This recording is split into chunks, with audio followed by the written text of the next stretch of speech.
Hello everyone, welcome back to my channel. আমি অঞ্জনা, আশা করছি তোমরা সবাই ভালো আছো। আজকে হলো 24শে আগস্ট, রবিবার। এখন বাজে বেলা প্রায় 10:30।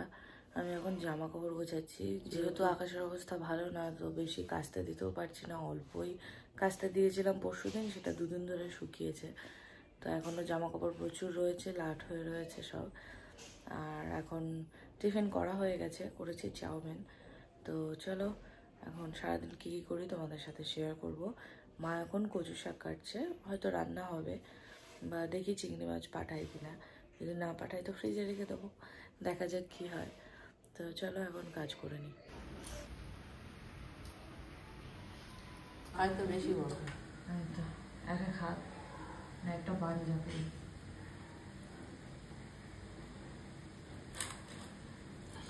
মাছটা অনেকটা চড়া আছে।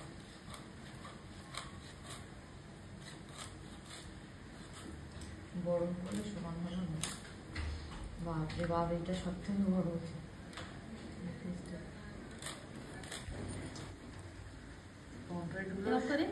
হ্যাঁ, এক পিস করে কাটো। দুটো ওইটা তিনটে হবে না, ওটা তিনটে করতে হবে না। পমফ্রেট বোঝা আছে এই যে কতটা বড় হবে একটা এইরকম না, অপরটা না। এইটা ঠিক আছে, তবু তো ওইটা খারাপ হবে। কচু শাকটা রান্না করবো ইলিশ মাছের মাথা দিয়ে।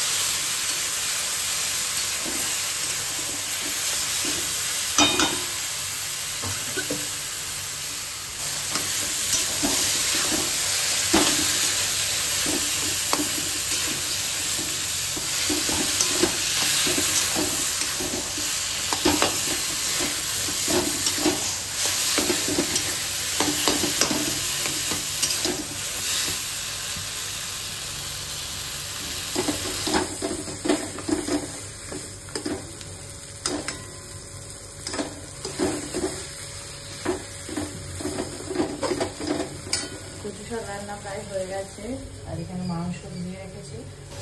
এখনো মাংস বসাতে পারিনি, অলরেডি 12:30 বেজে গেছে। আজকে রান্না হতে লেট হবে। কচু শাক রান্না হয়ে গেছে। এটা হচ্ছে সেই দীঘার ইলিশ, দীঘা থেকে যেটা এনেছিলাম। আজকে সর্ষে ইলিশ করবো, পমফ্রেটটা অন্যদিন রান্না করব। এই ইলিশ মাছটার ওজন ছিল 1 কিলো 300, আর অনেকটা চওড়া ছিল, বেশ পুরো এক হাত যতটা, একটা হাতের পাঞ্জা ঠিক এতটাই চওড়া ছিল। এই যে পিস করেছি দেখো, রিং পিস, আর কতটা চওড়া। মা চওড়া করেই কেটেছে। এমনি আমাদের বাড়ি পাতলা পিস খুব একটা খায় না, চওড়াই রাখে। এই যে এতটা চওড়া, ঠিক মাছটা ঠিক এতটা চওড়া ছিল। এইটা হচ্ছে সেই পেটের ময়লাটা বার করতে গিয়ে ভেঙে গেছে।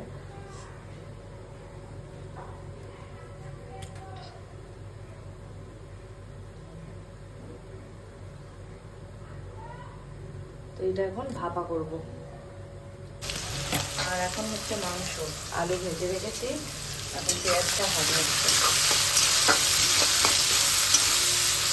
আর এখানে মাংস ধুয়ে রাখা আছে। মাংস রান্না হয়ে গেছে। আজকে একটু ঝোল ঝোল করেছি, চিকেনের লাল ঝোল। আজকে আর অতটা শুকনো করিনি, আজকে একটু ঝোল ঝোল। হয়ে গেছে ইলিশ ভাপা। এই যে আমার জন্য মাছ ভাজা রেখেছি, আর দুটো লঙ্কা ভেজেছি। এই লঙ্কা মেখে ভাত খেতে দারুণ লাগে। আর একটুখানি ইলিশ মাছ ভাজা তেল। এই লেবুটা এখন, এই বাতাবি লেবুটা কাটবো এখন। বাবা 4টে পাঠিয়েছিল, দুটো বাড়িতে আছে, আর দুটো মনে হয় কাউকে দিয়েছে, তো একটা কাটবো।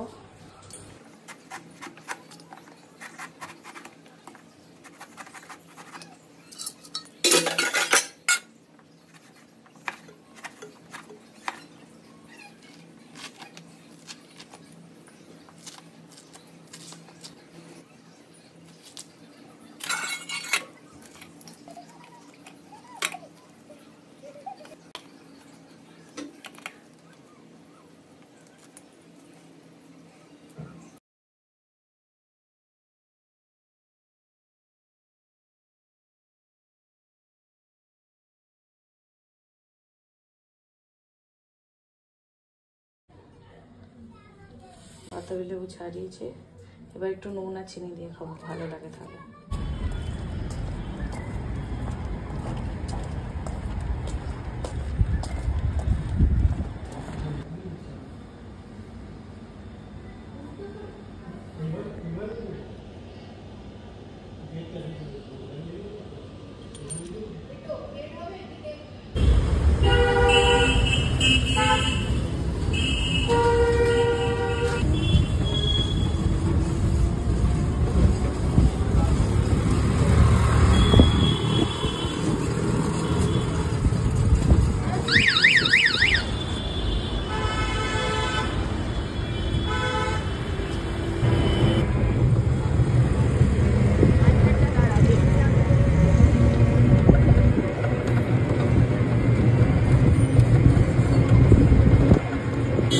এখন 8:45 বাজে, আর কিছুক্ষণ আগে আমি বাড়ি এলাম, মাকে নিয়ে গেছিলাম এমআরআই করাতে। তো এমআরআই করিয়ে নিয়ে বাড়ি এসেছি, ওই 7:30টার দিকে চলে এসেছি। তারপরে এসে গিয়েছিলাম একটা টেলারের দোকানে, ব্লাউজ কাটাতে দিয়ে এলাম। আর এখন এই যে একটু বসে টুকটাক গোছগাছ করছি। আসার পরে যা বৃষ্টি লেগেছে, কাচতে দিতে পারছি না জামা কাপড় তেমন, ওই 2-4টে করে দিয়েছি, সেটা আবার 2-3 দিন ধরে শোকাচ্ছে। প্রথম দিন দিয়েছিলাম, সেটা 2 দিন ধরে শোকাচ্ছে, আজকে অল্প আবার কাচতে দিয়েছি। কালকে আবার বৃষ্টি, কালকে আবার ওয়েদার কেমন থাকে তার উপর ডিপেন্ড করছে শোকাবে কি শোকাবে না। এখন একটু বসে ঘরটা গুছিয়ে নিই, আর তার সাথে তো ফোন দেখা রয়েছে। তো চলো কাজগুলো এখন করে নিই।